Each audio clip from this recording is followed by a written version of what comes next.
대한민국은 안 돼. 너무 안 좋은 나라야. 차라리 일본을 가렴. 한국은 볼 것도 없고 너무 뒤처진 나라야. 그리고 위험한 곳이야. 안녕하세요. 각종 소식과 해외 사연들을 대신 읽어드리는 나라 사연입니다. 오늘도 감사합니다. 저는 미국에 거주하고 있는 평범한 노인네입니다. 미국에서 작은 마트를 운영하며 가족들과 함께 살아가고 있죠. 저에겐 그 무엇보다 소중한 존재가 있습니다. 저의 손녀딸 아리아가 있어요. 저에겐 단 하나밖에 없는 손녀라 그 무엇보다도 소중히 대하고 있습니다. 아리아는 저희 집안에서 홀로 사랑을 독식하며 자랐답니다. 그런 저의 손녀는 어느덧 훌쩍 자라 사춘기 소녀가 되었어요.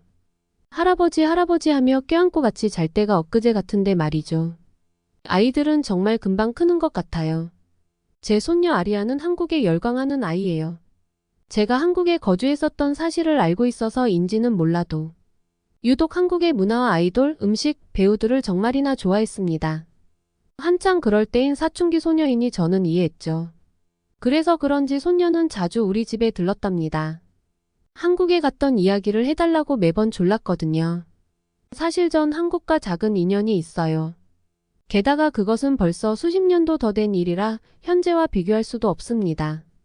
그럼에도 손녀와의 시간을 위해 오래된 이야기를 어찌저찌 이어갔었답니다. 하루는 손녀가 유난히 저와 시간을 오래 보내주더군요. 그런데 우물쭈물하는 것이 무언가 할 말이 있구나 싶었죠. 손녀의 마음을 눈치챈 저는 조심스럽게 아리를 향해 무슨 일이 있냐고 물어보았습니다. 안나는 살며시 입을 뗐어요. 사실은 한국에 놀러 가고 싶다고 말입니다. 매번 핸드폰 너머로 한국을 바라보기만 하는 게 질렸다면서요. 저는 고개를 저었습니다. 손녀의 말이라면 무엇이든 들어주는 저였지만 이번만큼은 아리아의 부탁을 거절했어요. 그리고 손녀에게 말해주었습니다. 차라리 다른 나라는 어떠니 좋은 나라는 많단다 하며 말이죠. 일본은 어떠니? 일본도 좋은 나라란다 라고 말이죠. 솔직히 예전의 기억을 떠올리면 여자아이가 가기에 한국은 위험한 곳이었거든요. 적어도 제 머릿속에 있는 한국의 모습을 떠올렸을 땐 그랬어요. 사실 제가 한국에 방문했던 경험은 어림잡아 50년도 더 된 일이긴 합니다. 대한민국에서 한창 70년대에 근로자로 파견되었던 시기였어요. 당시 저는 대한민국 정부의 협조를 받기 위해서 회사 대표로 한국에 들러야만 했습니다. 처음 한국에 발을 디뎠을 때의 모습은 아직도 잊을 수 없네요. 일단 당시 한국에 있는 건물은 모두 낮았습니다. 어떤 곳에서는 자동차도 나름 많이 있었고 건물이라 부를 만한 건축물도 있었지만 그건 극히 일부였습니다. 조금만 깡촌으로 가면 집이라고 하기에도 민망한 판자로 만들어진 집들도 여럿 있었어요. 그리고 가는 곳마다 상가 허벌판으로 이뤄진 곳이 정말 많았습니다. 심지어 전기도 잘 들어오지 않는 곳이 많아서 밤엔 촛불이나 호롱불 같은 걸 켜서 생활하는 집이 많았죠. 아이들도 많이 보였는데 나뭇가지로 선을 긋고 놀거나 하는 모습이 많이 보였습니다. 제대로 된 놀이터 같은 시설이 없었기 때문에 그랬겠죠. 우연치 않게 상사를 따라 한국의 학교에 들릴 일이 있었는데요. 교실이 저오전반과 오후반으로 나누어 수업을 하고 있었습니다. 점심시간 학생들을 보았는데 워낙 잘 살지 못해 점심 도시락을 가져오지 못하는 학생들이 많이 보였어요. 참으로 마음이 아팠었습니다. 그리고 가져온 도시락마저도 쌀이 부족해 보리와 쌀을 섞어 먹도록 하는 것이었습니다. 그 시기 한국은 정말 어려운 나라였어요. 그리고 한국은 지금도 북한과 대치 중인 분단국가이지 않습니까? 제 손녀를 보내기엔 너무 위험하다고 생각했습니다. 물론 손녀가 한국의 콘텐츠나 아이돌 볼 때 저도 같이 봤었습니다. 그걸 보고 한국이 분명 발전했으리라고 어림짐작은 했어요. 그래도 예전의 모습에서 크게 벗어나지 못했을 거라는 게 저의 가장 큰 생각이었습니다. 나이가 들면서 머릿속에 박힌 굳은 생각은 변하기 쉽지 않은 듯합니다.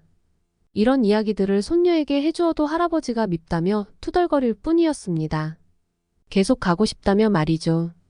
저는 결국 이번에도 손녀에게 지고 말았습니다. 손녀의 고양이 같은 민망으로 무시할 수 없었어요. 결국 한국으로 향하는 비행기표를 예매했죠. 그러면서도 내내 찝찝한 마음이 들었습니다. 도대체 손녀에게 한국의 어떤 모습을 구경시켜줘야 할까 싶었거든요. 걱정이 이만저만이 아니었습니다. 그러나 저는 한국에 도착했을 때 이전과 너무나도 달라진 모습에 충격을 받았습니다. 공항에 도착했을 때 저는 제 눈앞에 펼쳐진 광경을 도무지 믿을 수 없었어요. 최첨단 시스템의 간편화된 편의시설들 그야말로 선진국 그 자체였습니다. 바깥에 나가보니 현대식 초고층 건물과 수많은 자동차가 도시를 뒤덮고 있었죠.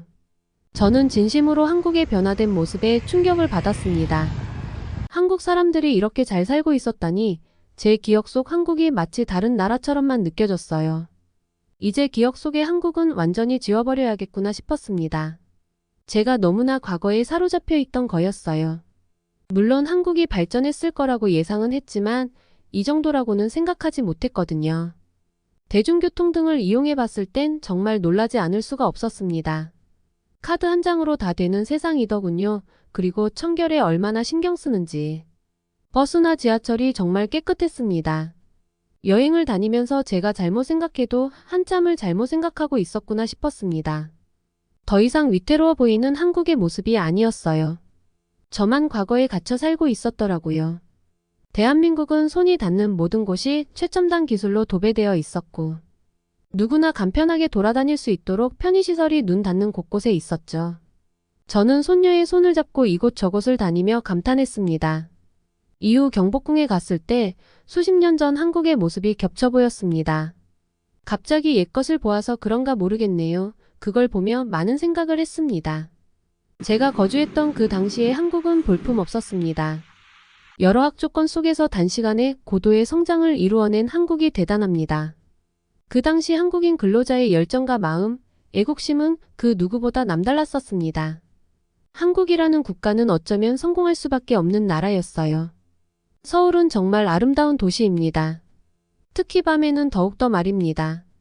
호텔에서 손녀와 야경을 바라보는데 대한민국의 야경은 정말 아름다웠습니다. 손녀도 감탄하며 사진을 엄청나게 찍었죠. 그렇게 저는 여행을 마무리하고 손녀와 미국에 돌아가면서 많은 생각을 했습니다. 한국의 현대 모습을 보며 오묘한 감정과 그때 당시의 한국이 떠올랐기 때문이죠. 앞으로 더 많은 사람들이 찾아와 한국, 특히 서울의 매력을 느끼고 갔으면 좋겠다는 생각을 해요.